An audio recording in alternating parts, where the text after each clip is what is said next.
Le texte sur lequel je me suis appuyé pour le message de ce matin nous vient de l'Évangile selon Matthieu, chapitre 25, versets 31 à 46. Lorsque le Fils de l'homme viendra dans sa gloire avec tous les anges, il s'assiera sur le trône de sa gloire. Toutes les nations seront assemblées devant lui. Il séparera les uns d'avec les autres, comme le berger sépare les brebis d'avec les boucs. Et il mettra les brebis à sa droite et les boucs à sa gauche.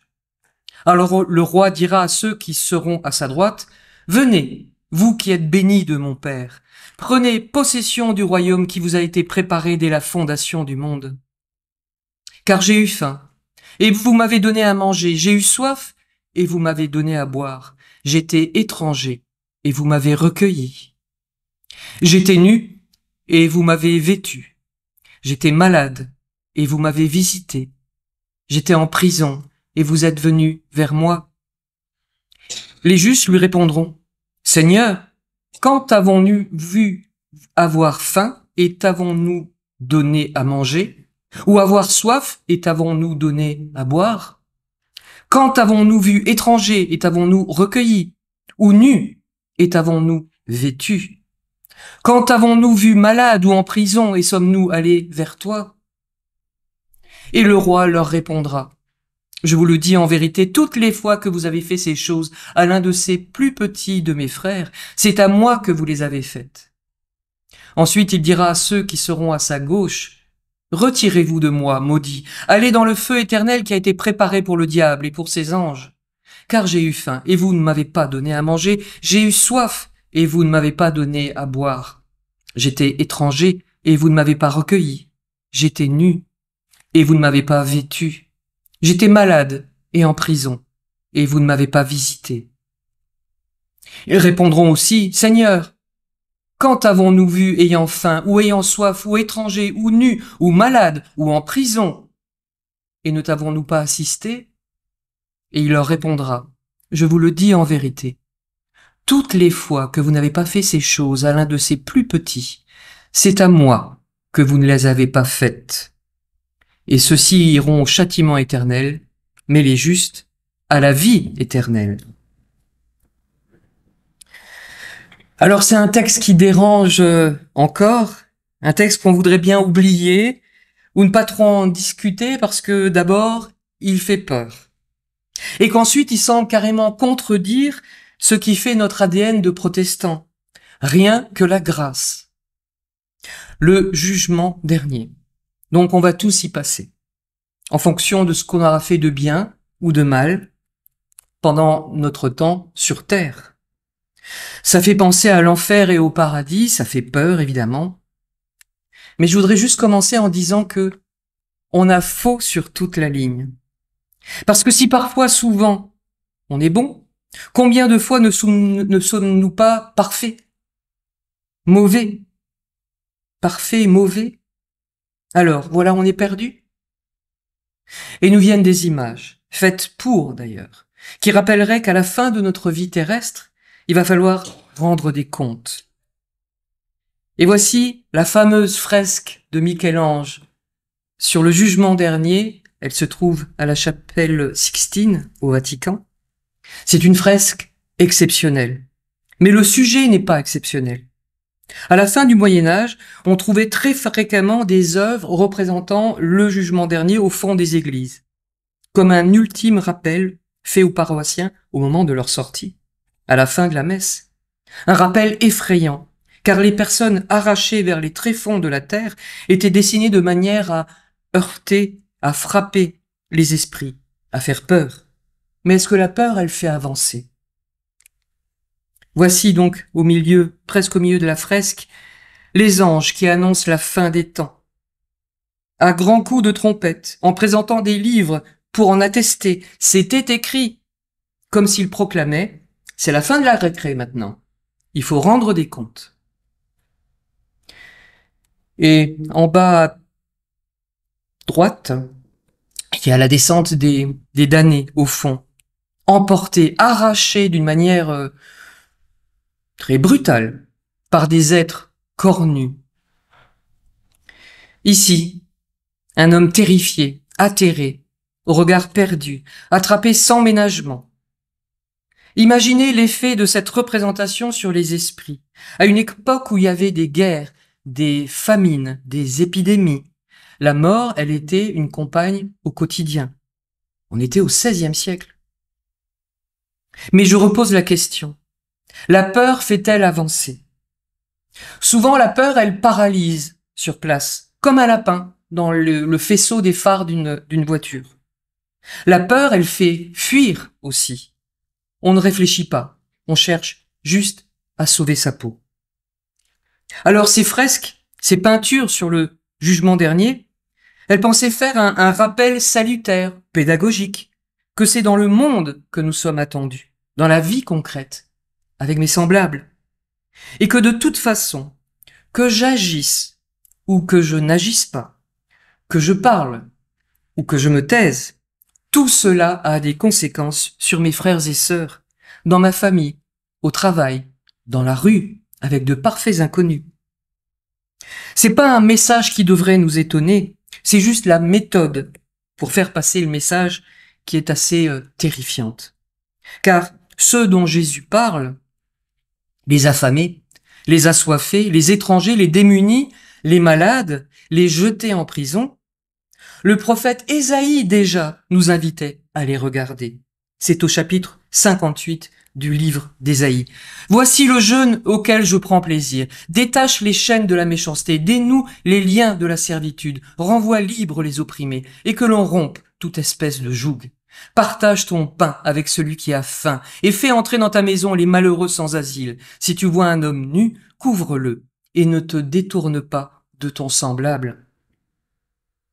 La demande, c'est d'être tourné vers son prochain, d'être dans une posture d'aide, de secours, d'écoute, d'accompagnement, afin qu'il n'y ait pas d'esclaves.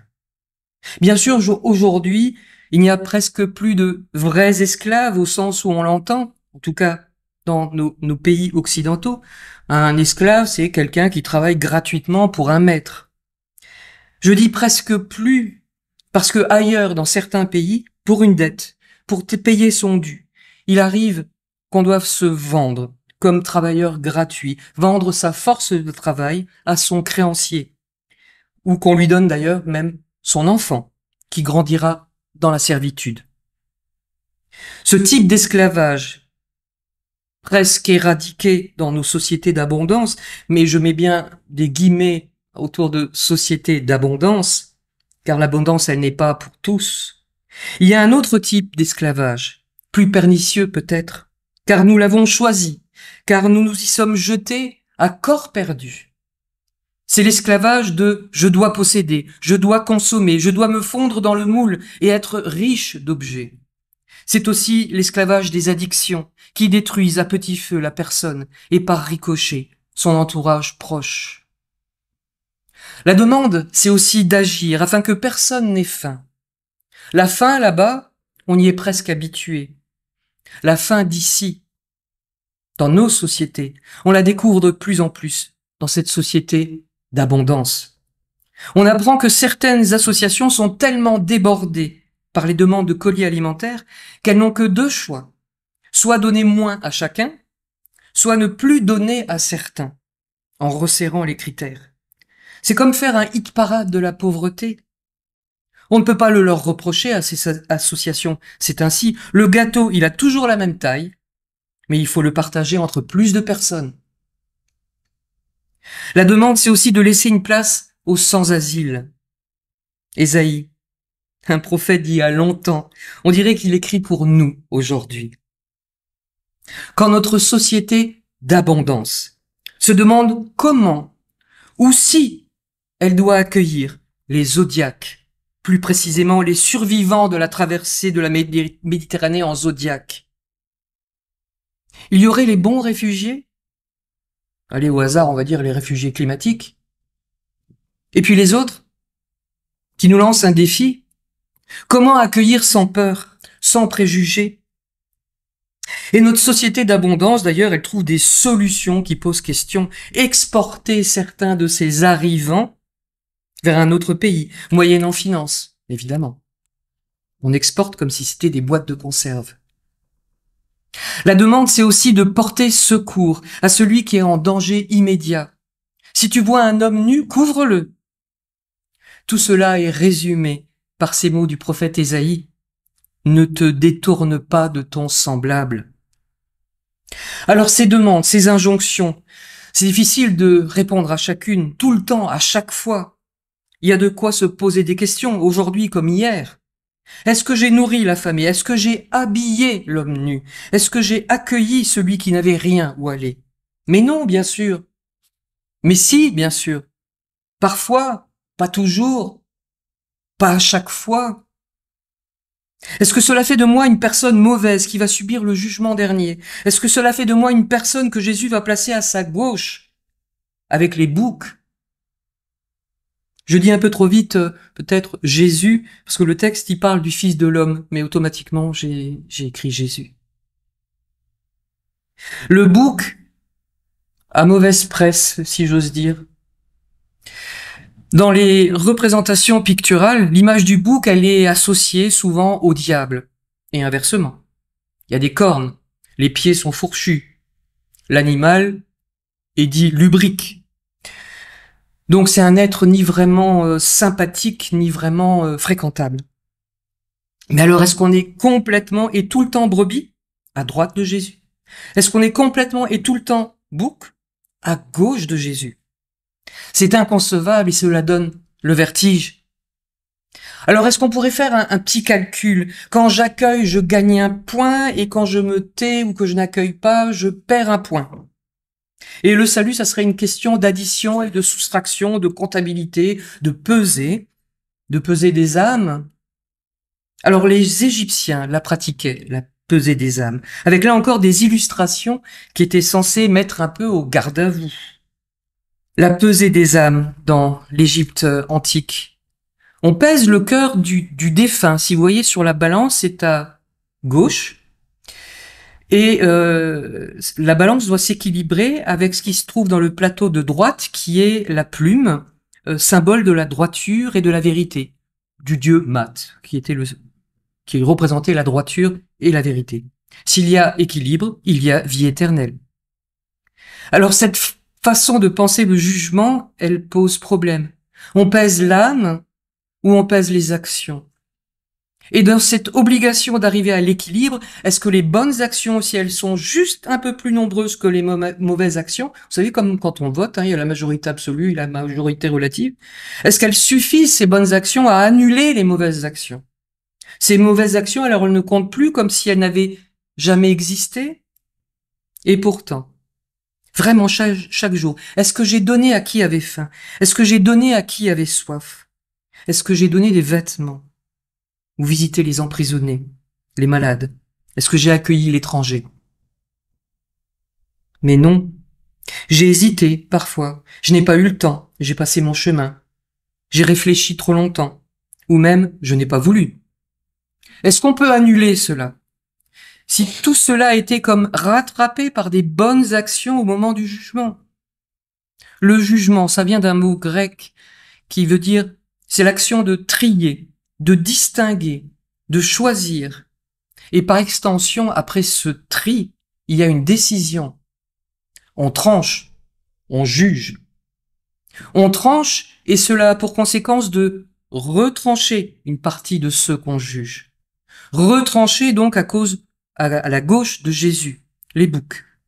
Tandis que l'autre partie, ceux qu'on ne retranche pas, sont placés à la droite de Jésus, les brebis. Le tri, il est fait selon un critère précis, notre posture par rapport à notre prochain, et plus particulièrement notre aptitude à la solidarité. Rien que de très normal, puisque c'est le fil directeur qui traverse les évangiles. Jésus est toujours au service de l'accusé, des malades. Il soigne même et guérit l'oreille du soldat venu procéder à son arrestation. Il est toujours dans l'accueil des enfants, dans la consolation du bon larron qui va mourir à ses côtés sur le Golgotha. Il nourrit des foules immenses. On le dit souvent, épris de compassion. C'est-à-dire qu'il comprend la souffrance de l'autre, qu'il la comprend de l'intérieur, jusqu'à y prendre part.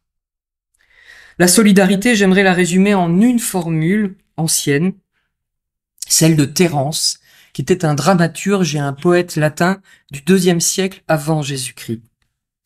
Je suis homme, et rien de ce qui est humain ne m'est étranger. Il y a cette idée que tout nous relie et nous rapproche entre humains. Et que dans ce lien, quand on l'active, quand on le vit très fort dans la solidarité, on rencontre le Christ.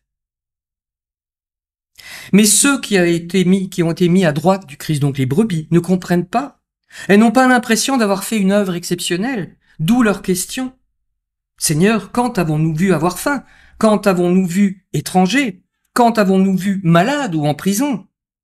Ils n'avaient pas saisi que dans le geste solidaire, la consolation, le regard bienveillant, l'écoute avec n'importe quel de nos frères, dans tous ces moments où nous ne sommes pas étrangers à l'humain, nous rencontrons le Christ. Les brebis n'avaient pas compris que le Christ surgit dans nos vies d'une manière que nous n'attendons pas.